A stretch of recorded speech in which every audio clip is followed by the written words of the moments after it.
Chères étudiantes, chers étudiants, au Maroc, comme dans la plupart des autres pays, le coronavirus et le confinement ont bouleversé votre cursus.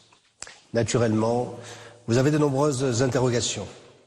Mais sachez que la faculté de droit et l'ensemble des enseignants sont mobilisés afin de vous garantir, malgré l'absence de cours présentiels, un suivi pédagogique à distance. Me concernant, je dois vous dispenser dans ce semestre 4 le droit des sociétés.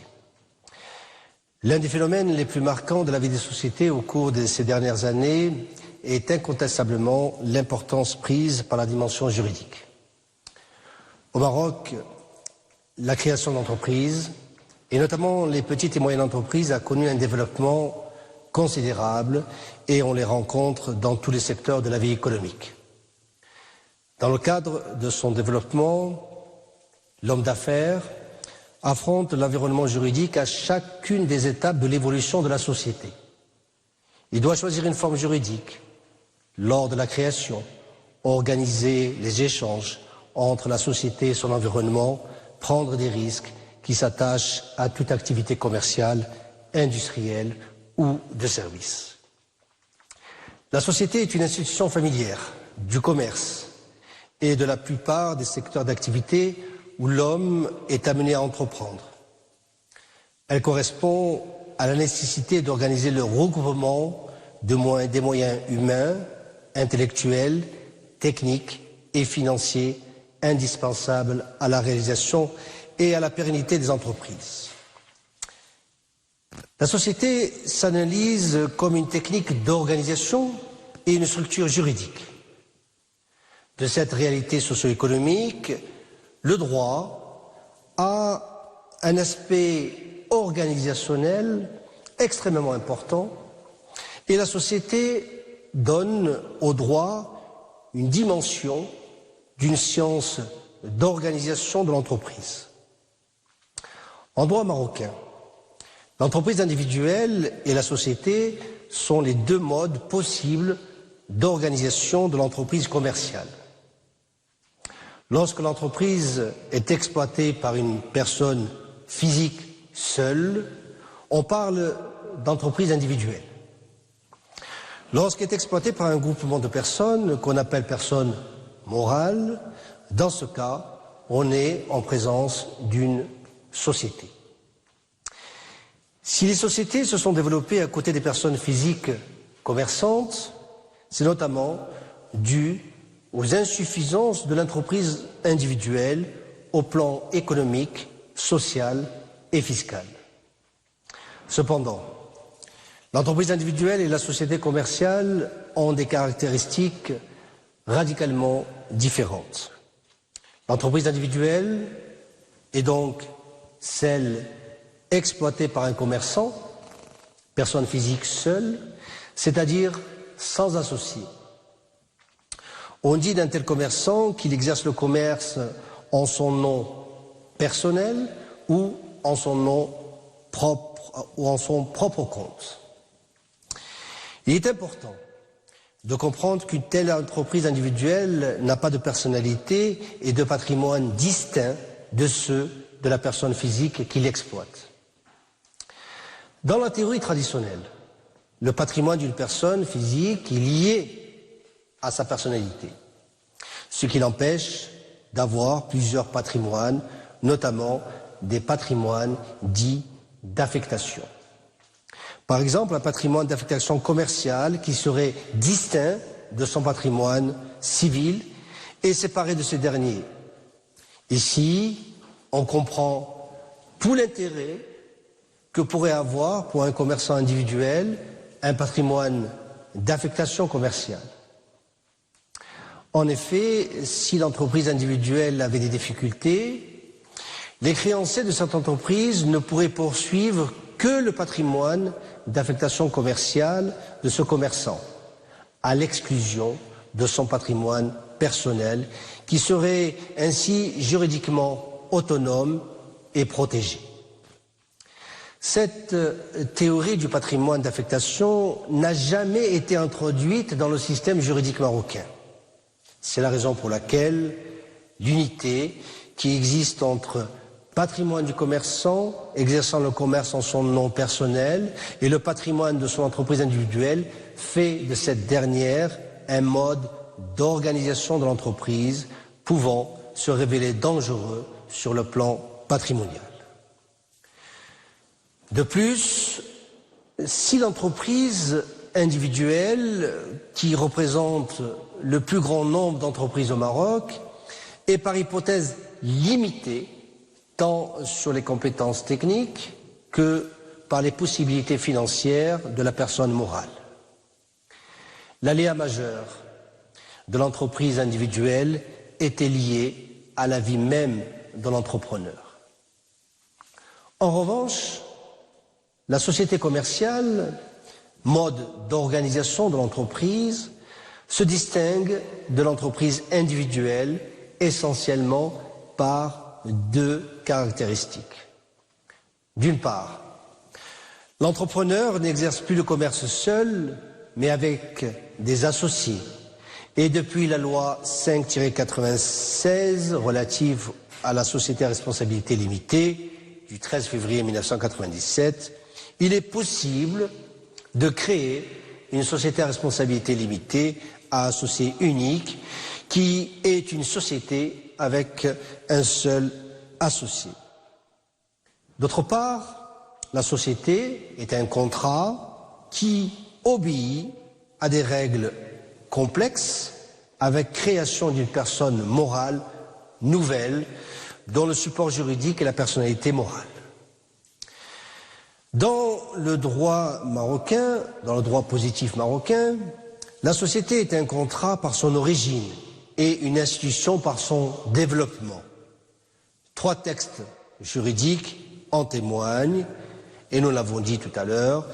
D'abord la loi 5-96, la loi 17-95 et enfin l'article 982 du Daïr des obligations et contrats qui précise expressément que la société est un contrat.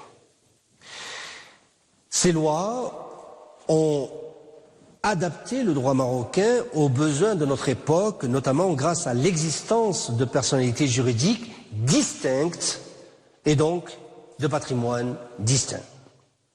Nous savons clairement à qui appartient tel ou tel élément du patrimoine. Ces lois ont de ce fait facilité la création d'entreprises au Maroc. Face aux réalités juridiques de la vie des affaires, la bonne gestion de la société passe désormais par une bonne maîtrise du droit des sociétés. Ce droit est un ensemble de règles applicables aux sociétés définies par les articles 982 à 1063 du Daïr des obligations et contrats. Parmi les sociétés, il y a lieu de distinguer les sociétés civiles et les sociétés commerciales. Cette distinction ou cette dichotomie repose d'abord sur le genre d'activité qu'exerce la société. Sont commerciales les sociétés ayant pour objet l'exercice d'actes de commerce prévus par l'article 6 du Code de commerce marocain. Sont civiles, en revanche, les sociétés qui, par opposition, n'ont ni une forme réputée commerciale, ni un objet ayant le rapport avec le commerce. Il est intéressant, tout d'abord, avant de voir plus longuement le droit des sociétés, de s'interroger sur la question de savoir quelle est véritablement la nature juridique de la société en droit marocain. Selon l'article 982 du Daïr des obligations et contrats, je cite, qui dispose que la société est un contrat par lequel deux ou plusieurs personnes mettent en commun leurs biens ou leur travail, ou tous les deux à la fois, en vue de partager le bénéfice qui pourra en résulter. Partant de cette définition légale, la doctrine juridique s'est d'abord divisée sur cette nature juridique de la société. S'agit-il d'un contrat ou d'une institution? Deux approches doctrinales ont été alors proposées.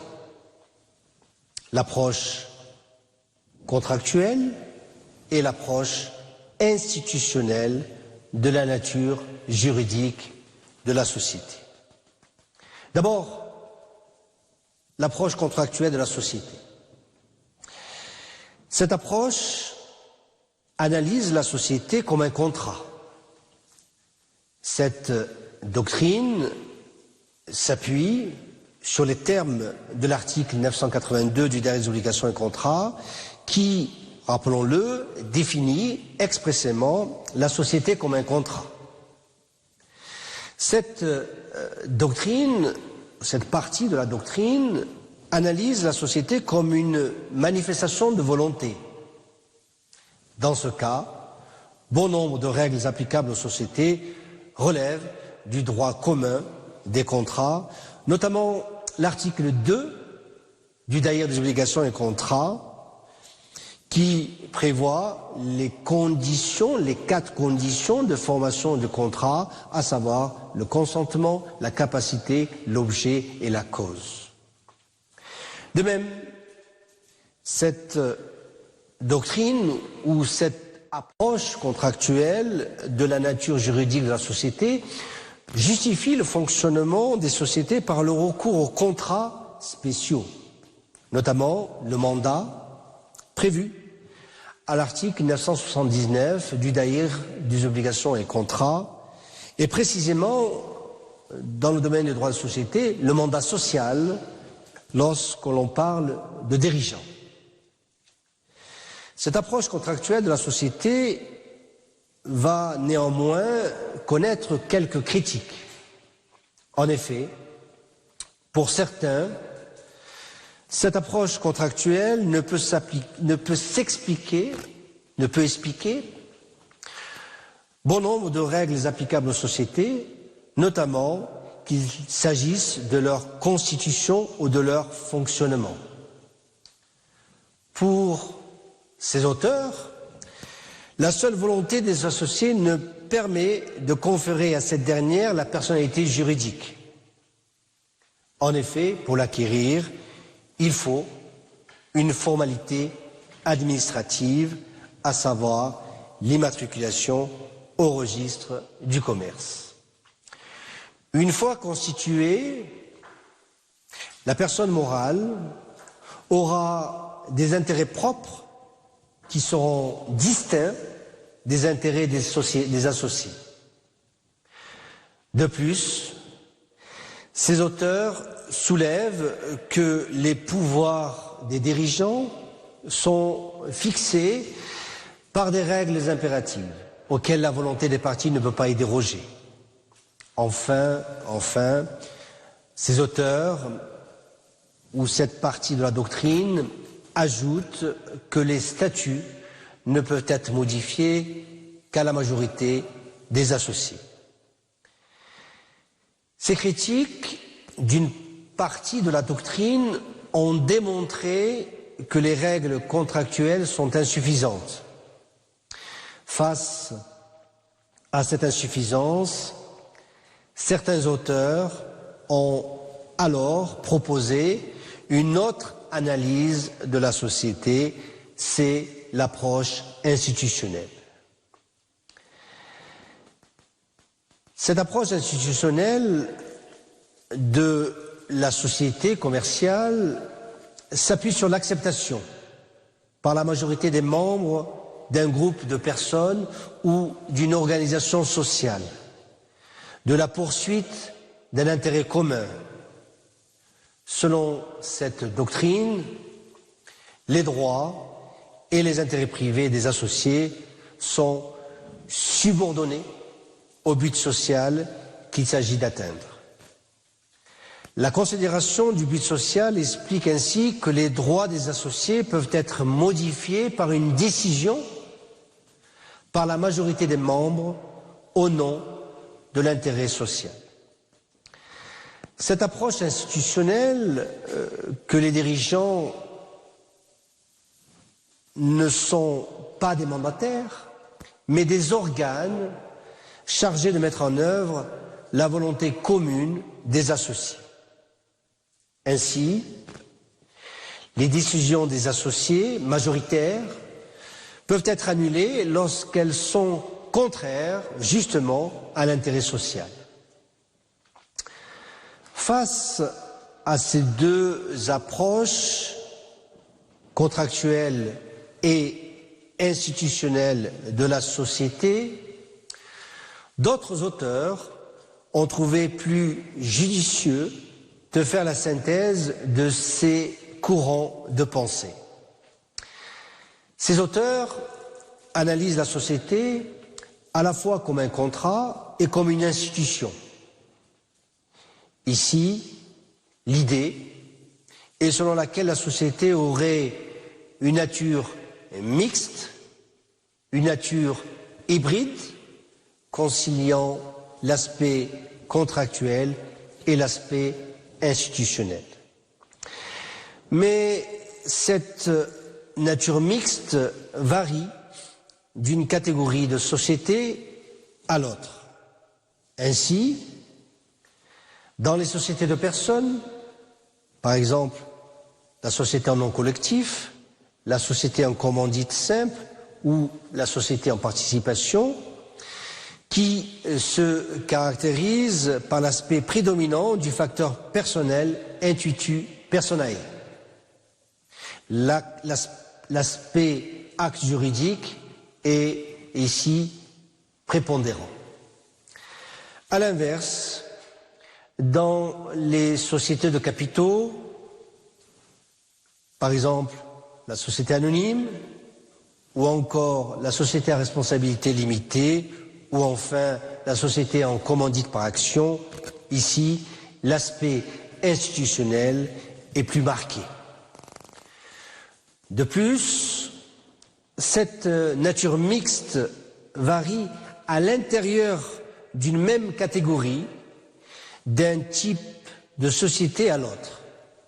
Par exemple, à l'intérieur de la catégorie des sociétés de capitaux, l'aspect institutionnel est très net pour la société anonyme que le législateur marocain a enfermé dans un carcan de dispositions d'ordre public.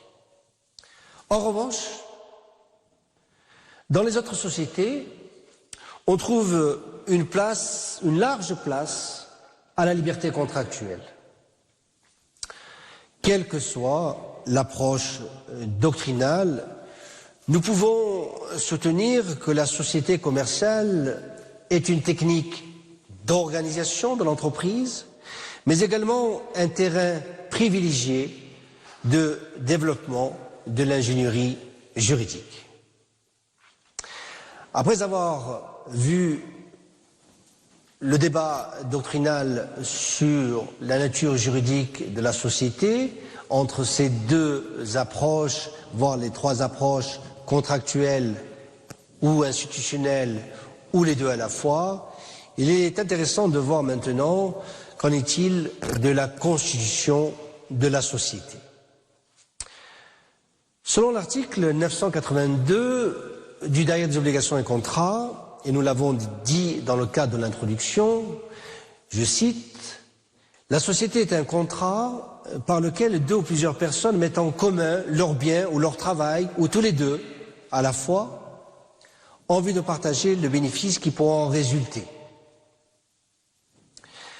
La société est donc un contrat soumis aux règles générales qui régissent le contrat. Cependant, ce contrat, prévu par l'article 982 du Derrière des obligations et contrats, n'est pas un contrat comme les autres. Son originalité nécessite en effet un encadrement juridique strict dans la mesure où l'accord de volonté de deux ou plusieurs personnes donne, sous certaines conditions, naissance à un être juridique nouveau qui est la personne morale.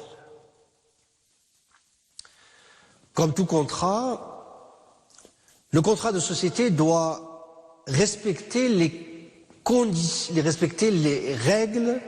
règles de constitution commune à toutes les sociétés, mais également des règles spécifiques du contrat de société. À ces règles s'ajoute enfin le respect des conditions de forme du contrat de société. D'abord, les règles de constitution commune à toutes les sociétés.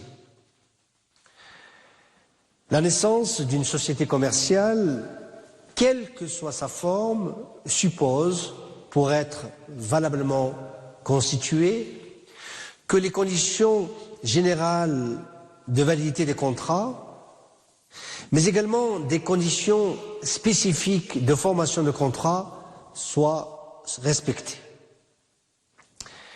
Qu'en est-il des conditions générales relatives à la formation du contrat de société?